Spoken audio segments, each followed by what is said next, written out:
Assalamualaikum warahmatullahi wabarakatuh. Halo, bagaimana kabarnya? Semoga selalu diberikan kesehatan dan kebahagiaan di masa pandemi ini. Sebelumnya, perkenalkan, saya Nabila Imalia Rahmawati dengan NIM 2021 1010 1125 dari Prodi Ilmu Kesehatan Masyarakat, Fakultas Kesehatan Masyarakat, Universitas Jember. Dalam video kali ini, saya akan membahas mengenai artikel dengan judul Hubungan Sanitasi Lingkungan dengan Kejadian Diare di Indonesia, guna pemenuhan tugas Bahasa Indonesia kelas 23. Sebagai negara yang berkembang, yang memiliki berbagai masalah kesehatan yang kompleks, diare merupakan salah satu penyakit menular yang berpotensi kejadian luar biasa di Indonesia. Berdasarkan data Kementerian Kesehatan Republik Indonesia pada riset kesehatan dasar 2018, bahwa prevalensi diare di Indonesia masih 8%. Hal ini berisiko meningkat tiap tahunnya jika dilihat dari beberapa aspek, mulai dari faktor risiko dan juga faktor penyebab yang beragam. Di samping permasalahan medis, diare juga merupakan suatu permasalahan atau masalah kesehatan yang berbasis lingkungan. Ditinjau dari riset kesehatan dasar tahun 2018, penduduk bermukim di kota memiliki risiko terjangkit diare jauh lebih besar dibandingkan dengan penduduk pedesaan. Sebab, seperti yang kita ketahui, penduduk perkotaan ini lebih sering tinggal di lingkungan yang kumuh. Padahal sudah jelas di lingkungan kumuh ini sudah tercemar, udaranya tercemar, bahkan dari air pun sudah tercemar. Namun penduduk perkotaan cenderung tidak meninggalkan lingkungan tersebut. Begitu pula dengan penduduk pedesaan yang juga memiliki risiko terjangkit diare. Kondisi atau sanitasi lingkungan ini harus diperhatikan oleh masyarakat itu sendiri. Penggunaan jamban yang tidak sehat merupakan salah satu risiko terjangkitnya diare pada masyarakat.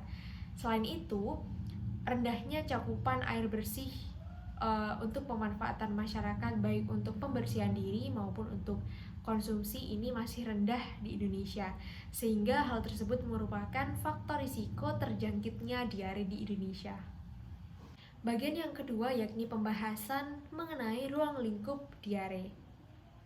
Diare merupakan salah satu penyakit menular berbasis lingkungan yang disebabkan oleh berbagai bakteri yang dapat ditemukan pada makanan yang telah terkontaminasi. Bakteri tersebut meliputi bakteri E. coli, bakteri Salmonella, bakteri Shigella, dan Campylobacter. Diare ini dapat menunjukkan beberapa gejala, meliputi yang pertama, demam tinggi, disentri atau terdapat darah dan lendir pada tinja, serta frekuensi pasien buang air besar selama 24 jam ini lebih dari 3 atau 6 kali. Jika tidak dilakukan penanganan atau tindakan pengobatan, gejala akan semakin memburuk dan menyebabkan diare akut pada pasien. Diare ini juga menjangkit berbagai kalangan, mulai dari bayi, balita, anak-anak, orang dewasa, bahkan lansia. Beberapa tahun silam, diare masih menjadi kejadian luar biasa di Indonesia dengan angka prevalensi masih cukup tinggi, yakni lebih dari 1%. Hal ini dikutip dalam Kementerian Kesehatan Republik Indonesia tahun 2011. Bagian selanjutnya adalah gambaran prevalensi diare di Indonesia. Di kancah dunia, diare ini masih termasuk ke dalam penyakit menular yang berpotensi menjadi kejadian luar biasa, termasuk di Indonesia sebagai negara berkembang. Pemicu KLB diare di Indonesia ini seringkali disebabkan oleh faktor lingkungan. Kejadian diare pula menjadi faktor kematian pada bayi dan balita di seluruh dunia yang mengalami kenaikan setiap tahunnya. Berdasarkan data yang ada, bahwasanya angka CFR atau case fatality rate masih menunjukkan lebih dari 1%. Artinya, angka CFR di Indonesia akibat diare ini masih cukup tinggi. Selain itu, tingginya angka CFR akan berpotensi menjadi kejadian luar biasa di berbagai daerah. Data yang didasarkan pada pengelompokan umur menunjukkan bahwa kelompok umur kurang dari 1 tahun hingga 4 tahun cenderung mengalami kejadian diare yang sangat tinggi di Indonesia dibandingkan dengan orang dewasa dan lansia. Hal ini didasarkan pada kerentanan bayi atau balita yang jauh lebih tinggi dibandingkan orang dewasa bahkan lansia. Memasuki bagian yang ketiga, yakni sanitasi lingkungan di Indonesia. Sebelumnya, apa sih sanitasi itu? Nah, sanitasi merupakan penyediaan sarana dan prasarana dalam hal pengelolaan limbah kotoran manusia, meliputi urin dan juga feses. Istilah sanitasi ini juga merujuk pada pengelolaan sampah dan juga limbah cair. Dalam hal ini, sanitasi juga merujuk pada penyediaan masyarakat terhadap pengelolaan limbah kotoran manusia mereka sendiri, bahkan limbah rumah tangga. Berdasarkan data yang dilansir dari Badan Pusat Statistik, bahwasanya ketersediaan sanitasi yang bersih dan sehat dalam hal proporsi penduduk yang memiliki akses terhadap sanitasi yang layak dan berkelanjutan dari tahun 2015 hingga tahun 2019 mengalami peningkatan, yakni pada tahun 2019 sebesar 77,39%, tersebar di seluruh wilayah Indonesia. Adapun data yang dilansir berdasarkan tempat tinggal, pada tahun 2019, sanitasi bersih dan layak di daerah perkotaan yang memiliki akses berkelanjutan sebesar 82,27. Hal ini lebih tinggi jika dibandingkan akses sanitasi bersih dan layak di lingkungan pedesaan, hanya sebesar 77,17. Perbedaan dari lingkungan perkotaan dan juga lingkungan pedesaan ini tidak luput dari faktor sanitasi lingkungan yang berbeda.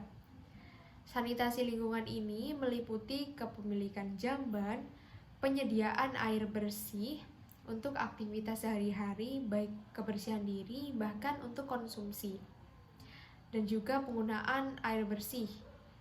Pada daerah pedesaan, kepemilikan jamban sehat sangat rendah, sehingga mendukung kebiasaan masyarakat membuang air besar di sungai atau tidak di jamban yang layak. Bagian selanjutnya yang akan saya bahas adalah perilaku masyarakat dalam pengelolaan tinja.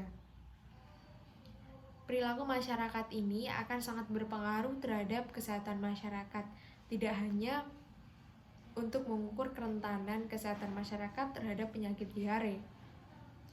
Menurut H.L. Bloom menyatakan bahwa suatu kondisi kesehatan masyarakat ini dipengaruhi oleh beberapa hal.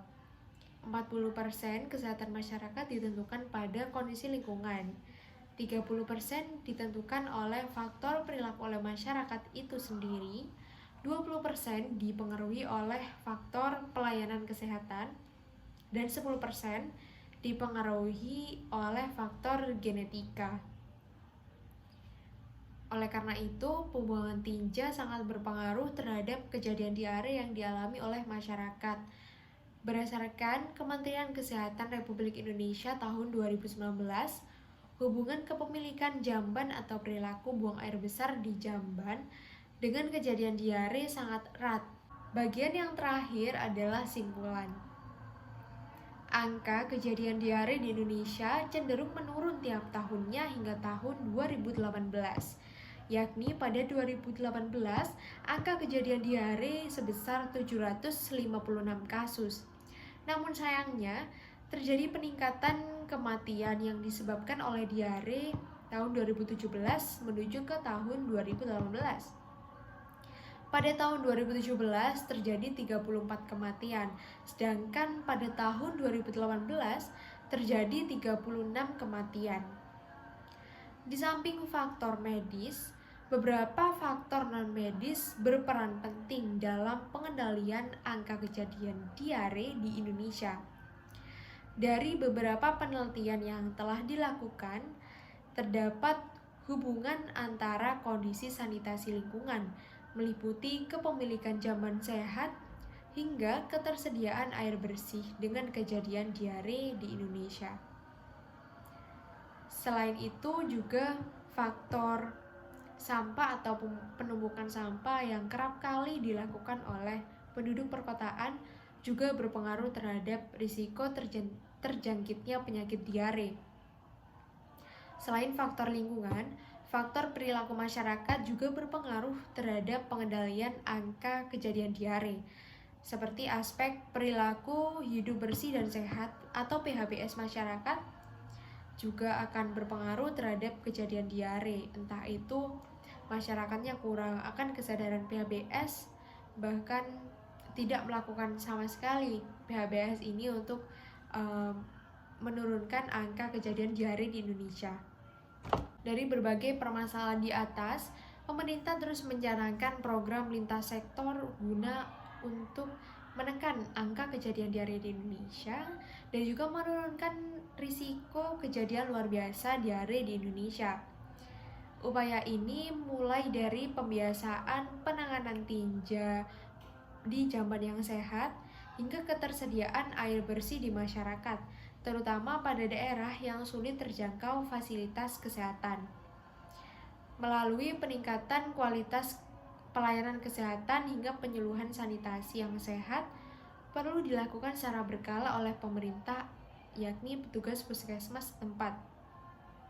Selain itu, juga dapat dilakukan melalui pengkaderan kesehatan yang ditugaskan untuk membimbing masyarakat dalam menerapkan program-program pemerintah serta pembiasaan pola hidup bersih dan sehat yang juga berpengaruh terhadap pengendalian diare di Indonesia. Selain itu, untuk meningkatkan kualitas kesehatan masyarakat di berbagai kalangan dan kelompok umur, perlu dilakukan penyadaran terhadap pentingnya menjaga sanitasi lingkungan dan juga menjaga personal hygiene. Demikian video yang membahas tentang hubungan sanitasi lingkungan dengan diare di Indonesia. Semoga bermanfaat dan juga menambah wawasan untuk siapa saja yang telah menonton video ini. Terima kasih, sampai jumpa dan wassalamualaikum warahmatullahi wabarakatuh.